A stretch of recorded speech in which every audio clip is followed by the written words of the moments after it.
šodien domāju ir liela diena un audzēkņiem liela diena, jo mēs skatāmies, kas ir sanācis, veidojot skices ogres, zīmola grafisko seju meklējot. Un rāža ir varena, skaista un laba. Tās ir 5 audzēkņu darbi ar pamatojumiem, jau izstrādāti skatāmi. Un šodien viņi tiek izlikti vērtēšanai, vētīšanai, apspriešanai, iemīļošanai, varbūt arī izvēlēšanai. Tas šeit notiek. Ražas svētki. Strādājot ar audzēkņiem šo te periodu, parādījās, cik dažādi mākslas cilvēki redz, interpretē, spēja pasniegt acīm redzamas it kā lietas, ko daudz pat nepamanā ikdienas steigā. Un tā mēs redzam, ka priedes mums ir transformējušās par čiekuru ar milzīgu potenciālu. Es pat teiktu, ogres dimanta čiekurs, no kura var izaugt 100 000 priedes un vēl sanitas darbos. Tāpat arī kaleidoskopi, kur ogre kā spogulī atspūguļo mūžam mainās to cilvēku sajūtas, sejas, kas ir ogres iedzīvotāji, veidotāji. Tāpat arī milžu tēma, tāpat līkais tilts. Un viss tas, kas riņķi apkārt ap ogri, to šeit domē var redzēt šobrīd planšetē. Uzvarētāji šajā gadījumā ir visi. Ja mēs vērtējam darba procesu, tad pedagogs ir kā ķirurgs. Par to skaļi nerunā, par to runā zem 4 acīm skatoties, jo es redzu, kā kuram ir gājis un cik kuram es palīdzējis. Es redzu, kā ģimenes ārsts, kuras ir vājās vietas un kuras ir spožās vietas.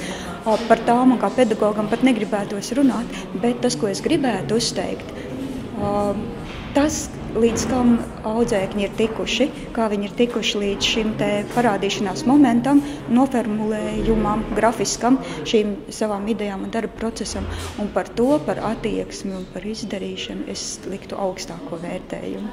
Mēs ļoti labprāt izmantojam šo iespēju, jo tad jaunieši var izteikt, kā jūs pareizi atzīmējāt, savu redzējumu, savu skatījumu. Caur to mūsu jaunieši jūtas piederīgāk ogrei, un mēs iegūstam visi no tā. Stāsts par to, ka šis darbs turpināsies, tas ir pilnīgi normāli, un mēs esam gatavi arī viņu pilnveidot un strādāt. Bieži vien jauniešiem, viņiem tās acis un tas redzējums ir varbūt tās savādāk nekā mums. Mēs šeit ikdienas dzīvē, dzīvojot, ņemoties ar savām ikdienas problēmām un esam ar savu skatījumu uz lietām, bet jūs jau būsiet tie, kas dzīvos tālāk, kas piepildīs šo telpu. Tāpēc ir ļoti svarīgi, ka mums veidojās arī šī saikne ar jums un kā jūs redzat ogri, kā jūs redzat, ar ko viņam asociējās. Ogre ir bijusi kādreiz kurorta pilsēta, un es, man tāda aizraušanās ir kādreiz lasu vēsturi un interesējos, tad 30. gadu sākumā Ogrē bija 1200–1300 cilvēku. Ja? Meņģelē bija apmēram tikpat, ja? 1200. Un tas bija tāds maziņš miestiņš, bet kā tas ir izaudzis un Ogrei, protams, ka ir viena liela problēma, kad viņai grūti atrast tādu vienu identitāti. Jūs nonākiet Zilokalnu prospektā, jūs nonākiet Melnkalnes prospektā, jums pavisam pavadās cita aina, jūs esat nonākuši šeit skvērā, nonākat pie upes, tā ir pavisam cita pilsēta. It kā viena pilsēta, bet viņai tā kā divas sejas. Ja. Tas, ko mēs vēlamies, kādu mēs vēlamies varbūt redzēt pilsētu, mēs viņu vēlamies atjaunot vismaz daļējā šī statusā, kāda ir bijusi kādreiz Ogre kā kurorta pilsēta. Ja. Ogre ir pārņēmusi savā īpašumā sanatoriju. Sanatorija ir ļoti skaista ēka pilsētā.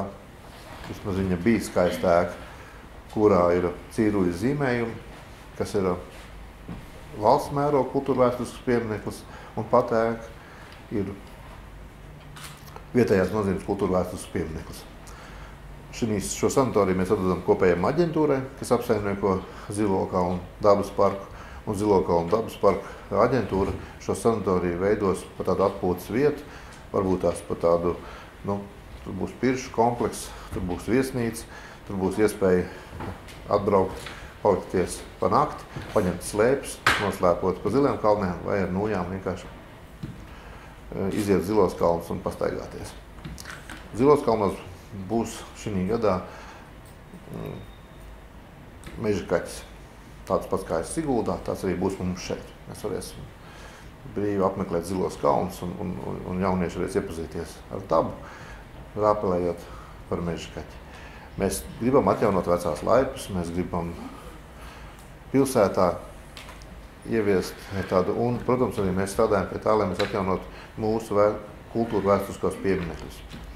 Un viens no tiem ir Zēles liepa, tad viena no skaistākajām ēkām, kas ir pašā pilsētas centrā, kas, diemžēl, izstās bēdīgi, bet pilsēta viņu ir pārpirkusi un tiks viņa izremontēta un atjaunot šī ēka. Laikam to Ogres asins riti sajūt tikai tas, kas šeit ilgāku vai īsāku laiku ir dzīvojis un vai mācījies. Un tāpēc man ir prieks, un es jau vakar mazliet paskatījos uz šiem jūsu darbiņiem.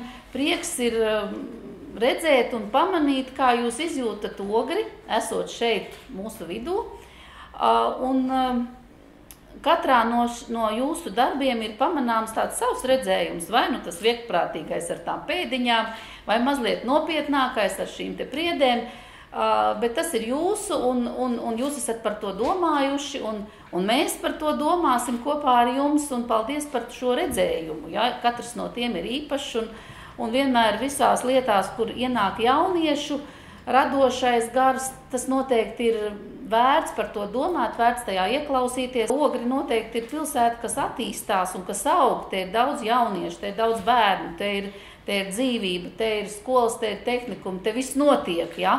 Un arī šajā te zīmolā noteikti ar jūsu domām kopā tas ir jāsaskata, ka mēs augam, ka mēs esam vieta, kas attīstās, vieta, kas novērtē savu dabu, savu brīnišķīgās upes, ūdeņus un viss, kas mums ir dots, un, protams, arī cilvēku pa vidu, un man ir prieks, ka jūs šeit visā tajā esat iesaistīti. Un, ja es runāju par sadarbību ar tehnikumu, es kārtējo reizi varu teikt, jā, šis ir atkal lieta, kas ir izdevusies, jo gan uz jauno gadu, skatoties jūsu Jēzus stāstu pilsētas centrā, gan arī šodien, es gribu teikt, ka jūs esat pilsētas neatņemama sastāvdaļa, tehnikuma jaunieši, un priecājos, protams, gan par jūsu telpām, gan par to, ka tehnikums attīstīsies, un arī šodien noteikti saku, ka jūs esat svarīgi mums pilsētai, un arī mēs visi novērtējam šo kopīgo veikumu, tā kā skolotāja teica, tas ir kopīgs darbs. Mēs arī jūs jūtam kā savus komandas locekļus sastāvdaļu, un paldies visiem, kas ir savu roku pielikuši.